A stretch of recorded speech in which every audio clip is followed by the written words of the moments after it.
2003 Chevy Tahoe. Dead battery, towed in. So let's have a look, see why.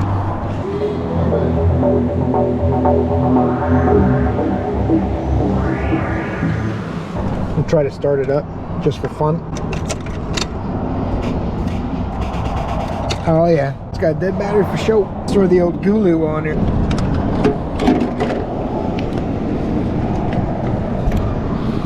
Takes two hands to handle a whopper. Gotta get Mr. Positive on and Mr. Negative. See what happens. Should be able to drive it into the shop now. Nope. Bad connection. I might have to go get my associated extender poles on there if this doesn't work. There we go. Alright. I got the deadly virus masks hanging on the side there. We can wander into the shop here and see what we see. Yeah, you can drive with the hood up if you know what you're doing. I don't advise it if you're not a very experienced hood up driver, because it's kind of sketchy. Uh-oh. I think Mr. GOOLOO's turned them off because I lost power. Let's go out and put the battery charger on it and we'll check the charging system. Must not be charging at all. Usually if your battery's that dead, these electronic jump boxes, they all have timeouts on them. They have reverse polarity protection and timers, and you can't short them out and stuff like that. So in any event, probably got a bad alternator or a bad connection somewhere. FYI, I did have to get the associated adapters on here because Mr. GOOLOO couldn't get a good enough connection on there. These are great little tools actually. Had them in a tool review video I did a long time ago, a few months back. All my long-term subscribers probably saw it. Get us some voltage. First things first.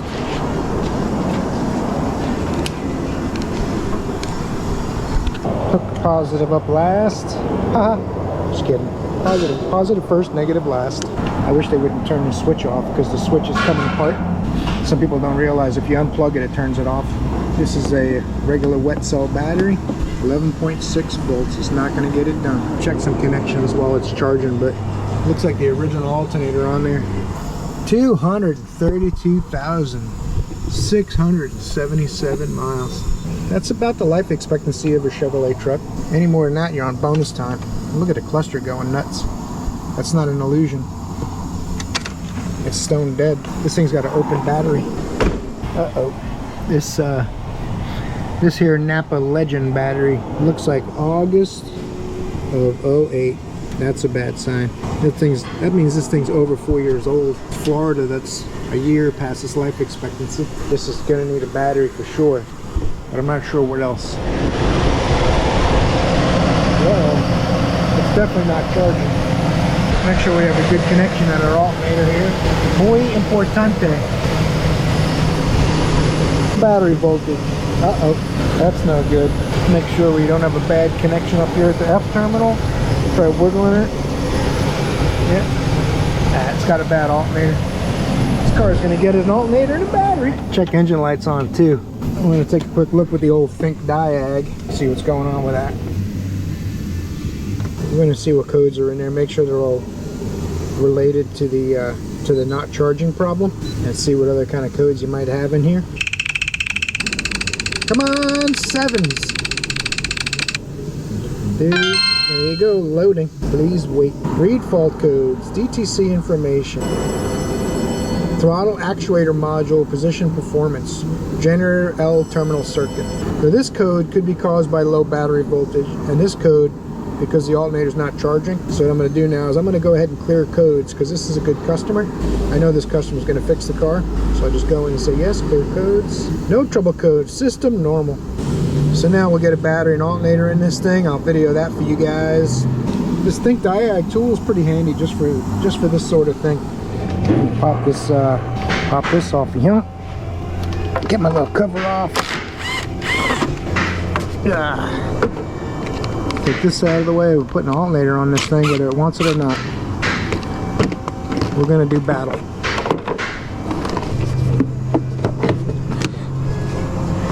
I don't have to take the other end off, but I like to just get it completely out of my way.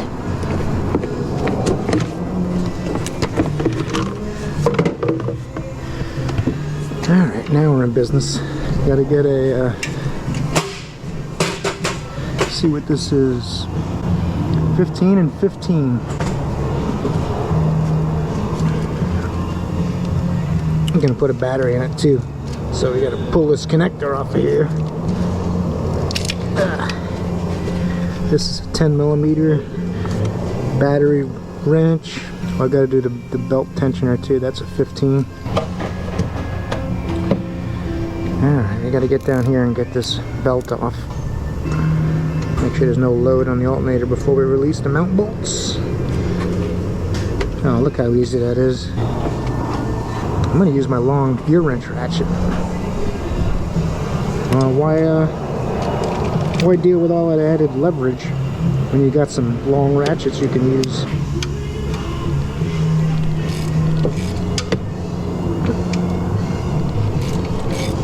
Look at that.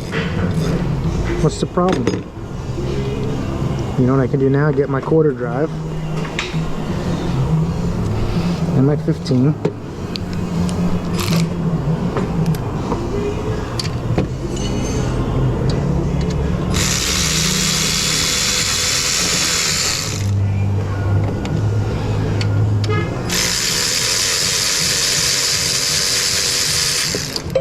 Oh, I hate that.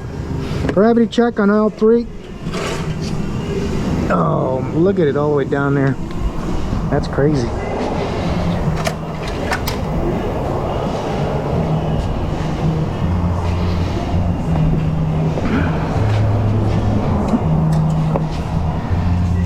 Look at that. It's easy. No big deal. A little exercise, a little cardio. Should be happy. Don't complain. Life is good. Get a little exercise. That's all. Battery wrench. Just disconnect the ground. Well, I'm going to disconnect them both because I'm putting a battery in it. That's this guy and this guy.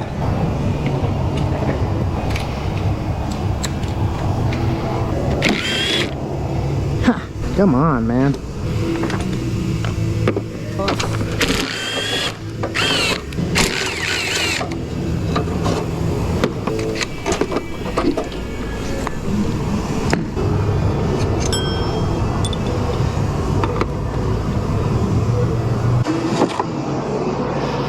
Pry it out of its home.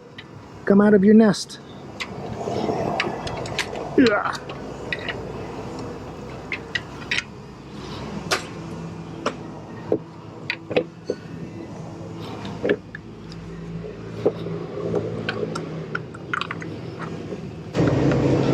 Come on. Don't fight it. This is gonna happen whether you fight it or not. Alright.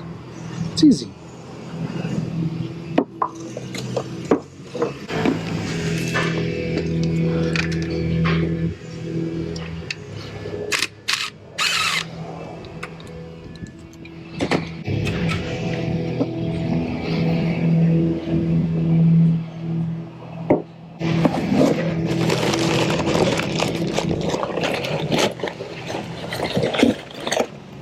Ugh.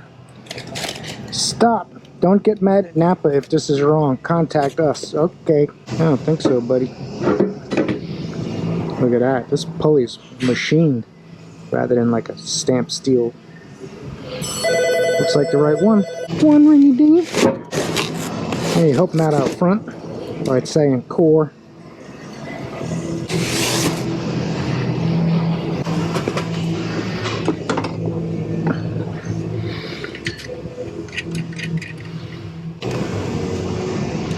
Trying to trap the rubber under it. Make sure it's at about the right angle. This tool's not very strong, so you have to worry about hurting the alternator with it. Now, if my calculations are correct, this won't fit in until I pop these out a little bit. Gravity check on all 3 again. There's way too much gravity in an auto repair shop. You need a battery. Yep. Joseph, where are you? Not in the bathroom, the door's open. Get that out of the way. Those things are heavy duty, they can take a beating.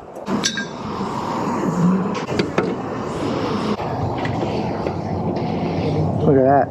Come on. Ratchet. Don't tighten that all the way till you get the other one started. Come on.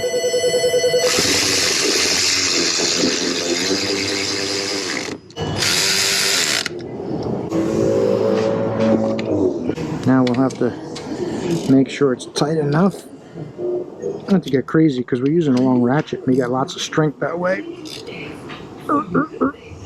Click. That's about it. I'm gonna say it's about 25 foot-pounds. Throw the belt down there. Come to Papa. There you go.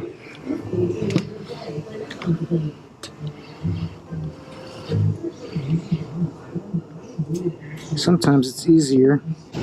Sometimes it's easier to put on a flat pulley last, but you got to get your hand out of the way to do that. See what I mean? All you got to do is hold your lip right, and everything falls into place as usual. You always put your tools away. That's what I like about these side terminal batteries. You don't ever have to clean them. They're always in good shape. People complain about them a lot, and I used to too, but you just don't see them corroding and being over tightened. You do see them under tightened like I showed you last week, but you rarely see them over tightened and crushed like you do a top post. The main reason GM did it is because people were putting tools on top of batteries and shorting them out and stuff like that. Plus they were lowering hood lines on cars, and they said, you know what, if we put the battery post on the side, it's going to be a lot better. And the side post battery was invented. Honestly, I'm surprised every manufacturer hasn't gone to something similar. Probably don't have to pay the patent. Let's see where my battery's at.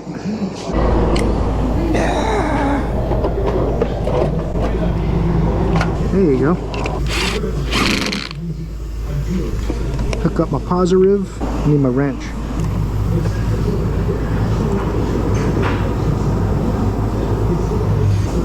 Start the bolts before you tighten any of them. You guys knew that. Fender slotted a little bit there, so there was room for this to move around. Tighten the ground. Good and tight.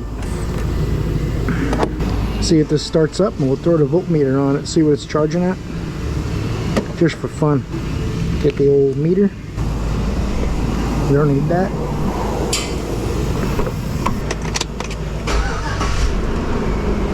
Oh, I hear it charging.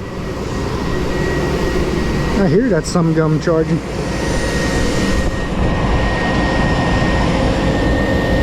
Boom. Look at that thing. That is awesome. Good, everything's plugged in. Belts on the pulleys nice and straight. Everything looks good. Put this thing all together, and I gotta put the cover on and take it for a drive. Always put your tools away. I don't even like having the cord sloppy when I put it away. That make me a bad person? I don't think so. I gotta put the, oh, you know what? Take that back out a second. There it is.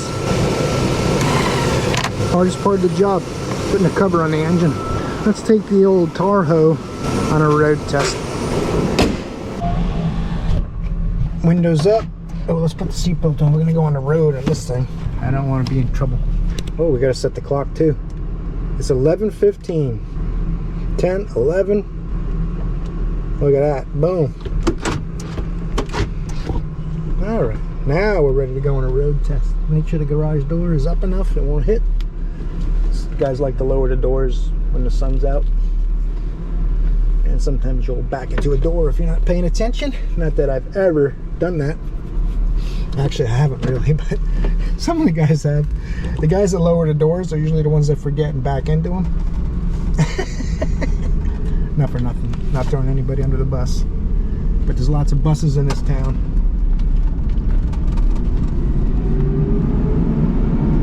Oh yeah, this